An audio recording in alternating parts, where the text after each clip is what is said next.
আজকে আমরা দেখবো লেনদেনের অধ্যায় 4 নম্বর সৃজনশীল অঙ্কটা আমরা দেখবো। চলো আমরা আগে প্রশ্ন পড়ি কি লিখছে। লেনদেন নয় এমন ঘটনার সময় মোট পরিমাণ নির্ণয় করো। দেখো এই একটা অঙ্ক কিন্তু বারবার কমন আসতেছে। চলো আমরা এটা সমাধান করি। আমরা করবো না, এটা মুখে মুখে বলবো আমরা। ব্যবসায়ে 1 লাখ টাকা বিনিয়োগ করা হলো, লেনদেন ধারা আসবাবপত্র ক্রয় 20,000 টাকা লেনদেন, 15,000 টাকার বেতনে একজন ম্যানেজার নিয়োগ। এটা কিন্তু লেনদেন হবে না, এটা তুমি লিখবা। 15,000 টাকা বেতনে ম্যানেজার নিয়োগ মানে হচ্ছে আমি ম্যানেজার নিয়োগ দিলাম, মাসে 15,000 টাকা বেতনে চুক্তি করছি কিন্তু টাকা দিই নাই, তাই এটা লেনদেন হবে না। নিলয়ের নিকট চেকে বিক্রয় লেনদেন হবে। 10,000 টাকা দিয়ে একটি ডেলিভারি প্যানেল করে সিদ্ধান্ত গ্রহণ, এটাও লেনদেন হবে না। সিদ্ধান্ত গ্রহণ করলাম কোনো কিছু লেনদেন তো হওয়ার চান্সই নাই, টাকা কমেও না টাকা বাড়েও নাই। আশা করি তুমি বুঝতে পারছো। এই দুটাই মূলত আমাদের ক নম্বরের আনসার হবে এবং পরিমাণের ঘর করবা, পরিমাণের ঘর করে তোমরা করবে। আমি কথা পড়াই দিচ্ছি না, কারণ অলরেডি সেম অঙ্ক তোমাদের আমি করাইছি এক সৃজনশীল করার মধ্যে, বলেও দিছি এখন কেমন করতে হবে। আশা করি তোমরা করতে পারো।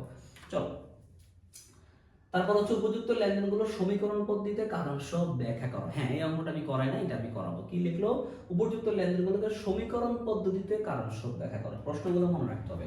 তো চলো আমরা সৃজনশীল প্রশ্ন কথা, আমাদের সৃজনশীল প্রশ্ন হচ্ছে আমাদের 4 নম্বর প্রশ্নের 6 নম্বরটা সলভ করব। তো আমাদের ঘরটা কি হবে? এটার জন্য আমাদের ঘর, আমরা যদি ঘর করি, ঘর করলে প্রথমে হচ্ছে আমাদের অবশ্যই কি লিখতে হবে? প্রথমে হচ্ছে তারিখ, তারপরের ঘরটা হচ্ছে এই একটা ঘর, পরে 3টা ঘর করতে হবে। প্রথমে হচ্ছে তারিখ দিবা, তারপরে হচ্ছে লেনদেন কি না, লেনদেন কি না, তারপরে হচ্ছে কারণ সহ ব্যাখ্যা। চলো অঙ্কটা আমরা দেখি। হিসাব সমীকরণ, হিসাব সমীকরণ মানে কি? সম্পদ সমান দায়যোগ মালিকানা সত্য। আচ্ছা চলো শুরু করা যাক। জনাব পলাশের ব্যবসায়ের 1 লাখ টাকা বিনিয়োগ করা হলো। এটা বলো লেনদেন কিনা? অবশ্যই লেনদেন, কারণ ব্যবসায় টাকা আসছে। এটা কয় তারিখ? এটা হচ্ছে জানুয়ারির 1 তারিখ 2022 সালের অঙ্ক। আমরা কি লিখবো এখানে? আমরা এখানে লিখবো হচ্ছে লেনদেন। এটা লেনদেন, তাই লিখলাম লেনদেন। এখানে আমি লিখবোটা কি? এটা আগে বুঝো। মূলত তুমি যখন ডেবিট ক্রেডিট করো, জাবেদা নির্ণয় করো, তখন তো প্রত্যেকটা জাবেদার নিচে কিন্তু তোমাকে কারণ লিখতে হয়। ওই কারণটা তুমি এখানে লিখবা। পাশাপাশি হিসাব সমীকরণের কোন উপাদানটা বাড়ছে, কোন উপাদানটা কমছে, সেটাও তুমি লিখবা। আমি দেখাই দিচ্ছি, তুমি পারবা। যেমন ব্যবসায় 1 লাখ টাকা বিনিয়োগ করা হলো, তাহলে ব্যবসার মধ্যে কি আসছে? নগদ টাকা আসছে। তাহলে আমরা কি লিখবো? নগদ অর্থ দ্বারা, নগদ অর্থ দ্বারা ব্যবসা আরম্ভ করায়, ব্যবসা আরম্ভ করায়। এই যে নগদ অর্থ দ্বারা ব্যবসা আরম্ভ করা, এই কথাটাকে এমনি লিখতে হবে না, তুমি তোমার মতো বললে যে নগদ টাকা দিয়ে ব্যবসা শুরু করায়, এটা লিখলেও চলবে। শুরু করা কি হয়েছে? নগদ অর্থ ব্যবসা শুরু করায়। ব্যবসার মধ্যে কি হয়েছে? একটা হচ্ছে নগদ, নগদ টাকা আসছে না ব্যবসার মধ্যে, একটা নগদ, যেটাকে আমরা বলি সম্পদ। সম্পদকে আমরা সংক্ষেপে বলি হচ্ছে এ, অ্যাসেট।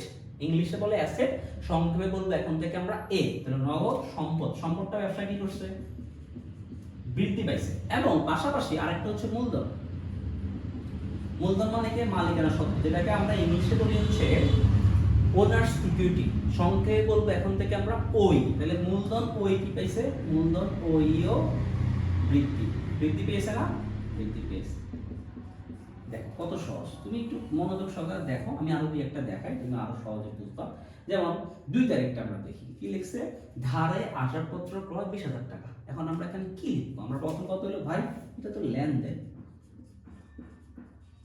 লেনদেন হলে আমি এখানে কি লিখবো? জাস্ট যা আছে তা, ধারে আসবাবপত্র ক্রয় করায়।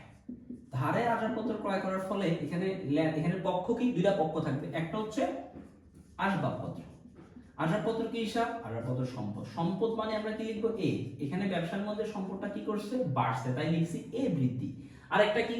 ধারে ক্রয় করলে কি সৃষ্টি হয়? পাওনাদার সৃষ্টি হয়। তাহলে আমরা আরেকটা পক্ষ কি লিখবো এখানে? পাওনাদার।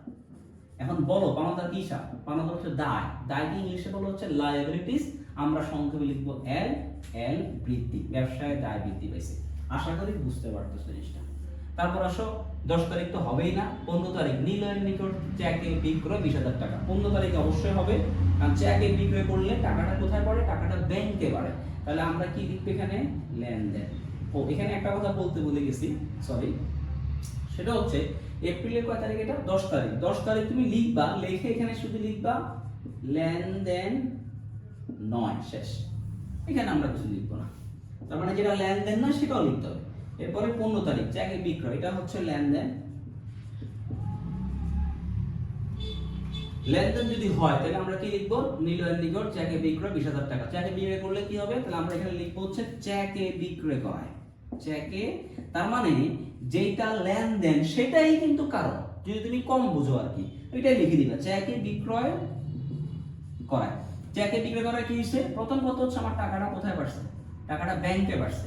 ব্যাংকে বাড়লে সম্পদ, সম্পদ বাড়লে এ বৃদ্ধি, এ বৃদ্ধি। আর হচ্ছে আরেকটা পক্ষকে, আরেকটা পক্ষ হচ্ছে বিক্রয়, বিক্রয় কি হিসাব, বিক্রয় আয় হিসাব। এখন কথা আছে, হিসাব সমীকরণের মাধ্যমে কারণ ব্যাখ্যা করতে বলতে, হিসাব সমীকরণের মধ্যে কিন্তু আয় আর ব্যয় নাই, আছে সম্পদ, দায়, মালিকানা সত্ত্ব। এর অর্থ হচ্ছে যদি আয় হয় তাহলে মালিকানা সত্ত্ব বাড়বে, ব্যয় হলে মালিকানা সত্ত্ব কমবে। যেহেতু বিক্রয় আয় হিসাব, আয়ের ফলে আমাদের কি বাড়ে, মালিকানা সত্ত্ব বাড়ে, সেজন্য আমাকে লিখতে হবে ও ই বৃদ্ধি। আশা করি বুঝতে পারছো তোমরা। আচ্ছা, এবার আসি 20 তারিখ আমাদের আসবে না, তা আমরা লিখতে হবে এখানে 20 তারিখ না আসলেও আমাদেরকে লিখতে হবে, কি লিখতে হবে, যে লেনদেন নয়, লেনদেন নয়। ওকে, এবার আসো 27 তারিখ, মালিক কর্তৃক পণ্য উত্তোলন 2000 টাকা। মালিক ব্যবসায় পণ্য উত্তোলন করলে একটা হচ্ছে উত্তোলন হিসাব, পণ্য উত্তোলন করলে আরেকটা হচ্ছে ক্রয় হিসাব। অবশ্যই এটা লেনদেন, আমরা লিখবো হচ্ছে লেনদেন। এখানে আমরা লিখবো হচ্ছে কি করায়, পণ্য উত্তোলন করায়, পণ্য উত্তোলন করা। পণ্য উত্তোলন করা কি হিসেবে, পণ্য উত্তোলন করা একটা হচ্ছে উত্তোলন হিসাব। এখন উত্তোলন করলে কি হয়, উত্তোলন কি হিসাব, উত্তোলন হচ্ছে মালিকানা সত্ত্ব, উত্তোলন হচ্ছে মালিকানা সত্ত্ব। তো মালিকানা সত্ত্ব কি হইল এখানে, মালিকানা সত্ত্বটা এখানে কমে গেল, তাহলে ওই হ্রাস। উত্তোলন করলে মালিকের অধিকার কমে যায়। আরেকটা পক্ষ হচ্ছে আমাদের এখানে ক্রয় হিসাব। ক্রয় কি হিসাব, ক্রয় হচ্ছে ব্যয়। তো ব্যয় হইলে সাধারণত মালিকানা সত্ত্ব কি যায়, কমে যায়। কিন্তু এখানে ক্রয় ব্যয়, এই ব্যয়টা কিন্তু এখানে কমে গেছে, বুঝো, এই ক্রয়ের ফলে ব্যয়টা কমে গেছে। ব্যয় কমলে মালিকানা সত্ত্ব বেড়ে যাবে। আমরা তাহলে এখানে কি লিখবো, ও ই বৃদ্ধি। একটা ডিফারেন্ট, মানে এই উত্তোলন, পণ্য উত্তোলন করলে অথবা যে কোনো কিছু ব্যবসা থেকে উত্তোলন করলে একটু কিন্তু ডিফারেন্ট হয়। কারেন্ট চলে গেছে, সে কারণে তোমার স্লাইড বন্ধ হয়ে গেছে আর কি। তো আমরা স্লাইড বন্ধ হয়ে যাওয়ার ফলে আমরা তো কিছু করতে পারবো না, এখানে আমরা শেষ করতে পারবো। ল্যাপটপ থেকে দেখি আমি আরেকটা এন্ট্রি আছে কিনা। না, এই অঙ্কে আমাদের এখানে লেনদেনগুলো শেষ, এবং আমাদের এই অঙ্কের এই অঙ্কটা আমাদের এখানে, হ্যাঁ, খ নাম্বারটা আমরা শেষ করছি। খটা মোটামুটি আমাদের ক্লিয়ার হয়ে গেছে, আমরা বুঝতে পারছি। গ নম্বরে লেখা আছে উপযুক্ত লেনদেনগুলো দ্বারা বিবরণী ছকে হিসাব সমীকরণের প্রভাব দেখাও। আমরা কিন্তু পারি এটা, আমরা কিন্তু অঙ্ক করছি, আমরা করছি। আশা করি তোমরা নিজেরাই অঙ্ক বাসা ট্রাই করবা, পারবা। কারণ সৃজনশীল 1 এবং 2 সেম অঙ্কটা আমি করাই দিয়েছি তোমাদেরকে। ওকে, ধন্যবাদ সবাই।